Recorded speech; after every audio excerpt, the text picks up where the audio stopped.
জীবন বড়ই অদ্ভুত, তাই না?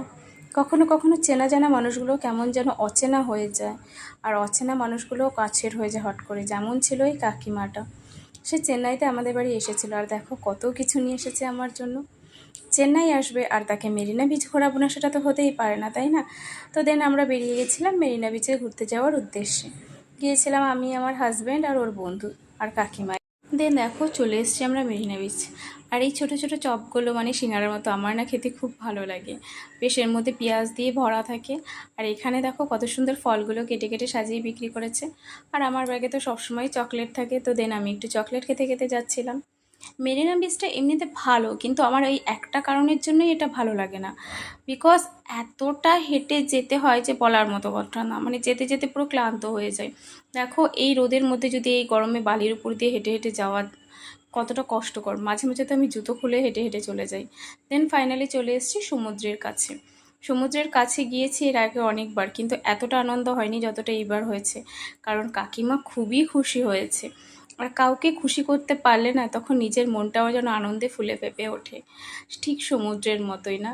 দেন আমরা বিচটা ঘুরে নিয়েছিলাম আর রাতে বাড়ির দিকে রওনা হচ্ছিলাম। যাওয়ার পথে দেখছিলাম আশেপাশে কত সুন্দর সুন্দর দোকান, কত রকমের খাবার। আর দেন না কাকিমা এই দোকানে গিয়েছিল, আর এই মালাগুলো বেশ ভালোই লাগছিল।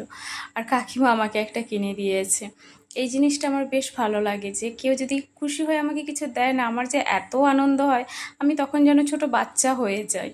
তো দেন আমরা ওই বিচ ঘুরে পাশেই একটা এরকম মেমোরিয়াল টাইপের হয়েছে, মানে পার্কও বলা চলে, এত সুন্দর লাগছিল, সেখানে ঢুকে গেলাম আমরা।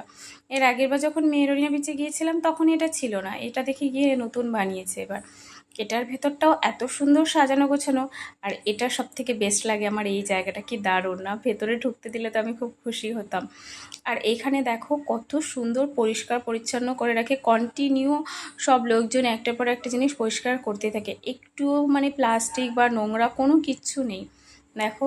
আর এই ভেতরটা কত সুন্দর ছিল না, বেশ লাইটিং করা। দেন ফাইনালি আমরা ঘুরে টুরে চলে আসলাম বাড়ির উদ্দেশ্যে।